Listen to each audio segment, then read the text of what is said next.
आज के वीडियो में हम मीन राशि के जातकों के ऊपर अगर उनके लग्न में या केंद्र में मंगल मौजूद हो तो क्या प्रभाव पड़ता है, इसी विषय पे चर्चा करने वाले हैं। ज्यादातर लोग जिनकी मीन राशि या मीन लग्न है ये सवाल उठाते हैं कि मेरे लग्न में मंगल है या मेरे केंद्र में मंगल है, मैं मांगलिक तो नहीं हूँ। इन्हीं कुछ सवालों को छूते हुए आइए आज के वीडियो को शुरू करते हैं। हमारे चैनल को सब्सक्राइब कर लीजिए और फटाफट वीडियो को लाइक करके चलिए आगे बढ़ते हैं। दोस्तों, मीन राशि किसी भी काम को धीरे धीरे करने वाली राशि है और अगर उनके लग्न या केंद्र में मंगल हो, चौथे, सातवें या 10वें, तो ऐसा मंगल जल्दबाज बनाता है, हड़बड़ाहट में कोई काम करवाता है, शीघ्रता करता है, क्योंकि वो रुकना जानता ही नहीं और मीन राशि जल्दी चलना जानती ही नहीं है। तो ऐसे जातक दो तरह के खिंचाव का शिकार होंगे। उनका अंदरूनी स्वभाव रिलैक्स होकर के काम करने का होगा। क्या आपको पता है मीन राशि के जातक किसी भी काम को समय पे नहीं करते हैं। आप उनको कोई भी काम दे दीजिए, कभी न कहीं कोई न कोई लोचा लगा ही रहेगा।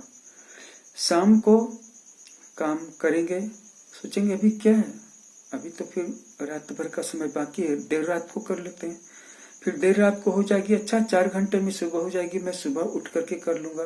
फिर सुबह वो देर से सो के उठेंगे और इस तरह से लगभग उनका पूरा दिन भी उनके हाथ से स्लिप होते देखा गया है। और इधर मंगल उनके अंदर में ऐसी उत्कंठा जगा रहा है कि मैं कैसे जल्दी से जल्दी अपने सारे प्लान्स को, सारे प्रोजेक्ट्स को पूरा कर डालूं और जिसके बाद मैं अपने नेक्स्ट प्रोजेक्ट पे हाथ डालूं और जल्दी से जल्दी मैं ज्यादा से ज्यादा पैसे कमा लूं। ये मंगल की सोच होती है। तो ऐसे जातक दोहरे खिंचाव का शिकार हो जाते हैं। उनके अंदर का व्यक्तित्व उनको रिलैक्स होकर के काम करने के लिए दबाता है। क्या आपको पता है कि मीन राशि के जातक काम करते समय भी आराम ढूंढते हैं, आराम खोजते हैं, आराम की तलाश करते हैं। उनको काम करने के लिए ऐसा रिक्लाइनर चाहिए जो जरूरत पड़ने पर तुरंत बेड में भी तब्दील हो जाए, मतलब वो बेड कम चेयर हो। एक बटन दबाएंगे वो कुर्सी में बदल जाएगा, दूसरा बटन दबाएंगे वो बेड बन जाएगा, तीसरा बटन दबाएंगे वो बेड उनका एक्यूप्रेशर से मालिश कर देगा और चौथा बटन दबाएंगे सामने एक गिलास जूस का आ जाएगा, 5वां बटन दबाएंगे वो म्यूजिक चला देगा। इसी तरह के 10-15 तरह के उनके फैंसीफुल लेयर्स होते हैं। वो फैंसी करते हैं, वो वर्क नहीं करते, वो बस फैंसी करते हैं और फैंटासी की दुनिया में जीते हैं और इसके कारण रियल काम बहुत कम हो पाता है। और उधर मंगल डिजायर की आग को भड़काता रहता है और एक दिन उनका ये गुस्सा, जो मंगल की एनर्जी है, गुस्सा बन करके फूट जाता है, धमाका हो जाता है। क्योंकि मीन राशि वैसे भी जल तत्व वाली राशि है और उधर मंगल उनको भड़का रहा है काम करने के लिए और उसकी डिजायर्स पूरी नहीं हो रही। क्योंकि आपको पता है, क्या आपको पता था कि मंगल एम्बिशस होता है, मंगल भयानक एम्बिशस होता है। ठीक वैसे ही जैसे राहु भी एम्बिशस होता है। राहु तो और भी तेज गति से ऊपर जाना चाहता है। गुरु जुपिटर भी एम्बिशस होता है, लेकिन उसका एम्बिशन जो होता है कंट्रोल को लेकर के है। और मंगल का जो एम्बिशन है वो लोगों के ऊपर डोमिनेट करने को लेकर के है, लोगों को क्रश करके। और राहु लोगों का कत्ले आम करके अगर जरूरत पड़े तो ऊपर उठेगा, लोगों का धन लूट करके अगर उसको अमीर बनना हो तो उठेगा। मंगल ये चीजें गवारा नहीं कर सकता। मंगल लोगों को हराएगा तब उनकी संपत्ति पे या उनके अधिकार पे अधिकार करेगा। और जुपिटर अपने ही ज्ञान को इतना ज्यादा बढ़ा देगा कि बाकी सारे लोग अपने आप उसके ज्ञान के सामने, उसके आभा मंडल के सामने, उसकी प्रतिष्ठा, उसके कीर्ति के सामने बच्चे जैसे, बोनू जैसे लगने लगे।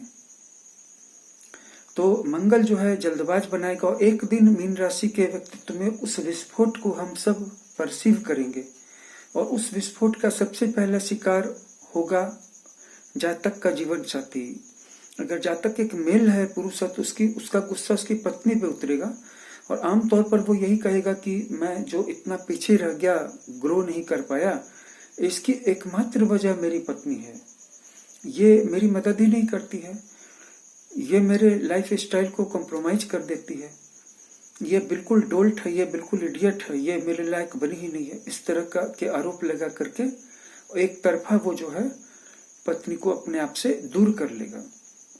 फिर उसके अंदर जो मीन राशि का साइड है वो उसको पछतावा हो जाएगा और फिर वो अपनी पत्नी के पास जाएगा और उससे माफी मांगेगा, गिड़गिड़ाएगा, और उधर उसका मंगल जो है उसके हाव भाव को तना हुआ रखेगा।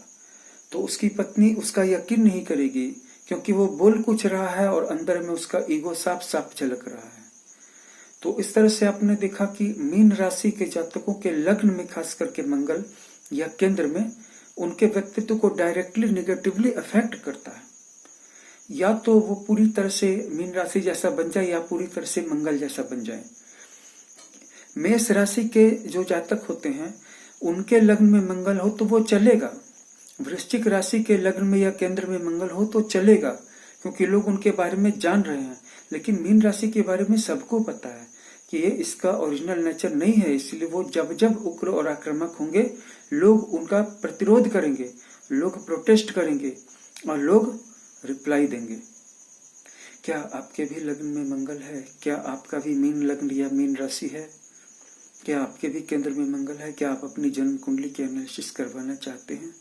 अगर करवाना चाहते हैं तो हमारे व्हाट्सएप नंबर पे संपर्क करें। यहाँ पे बहुत ही हाई क्वालिटी की एफिशिएंट एनालिसिस दी जाती है और बहुत कम धनराशि, स्टार्टिंग फीस मान ओनली 500 रुपए, 500 रुपीज है, जिसमें कि आपको काफी सारे पन्ने उस एनालिटिकल रिपोर्ट में दी जाती है। इसके अलावा एक 1100 का पैकेज है जो कि 500 से कम 4 गुना बड़ा है हर मामले में, डायमेंशन में, पेजेस में, लेंथ में, डेप्थ में।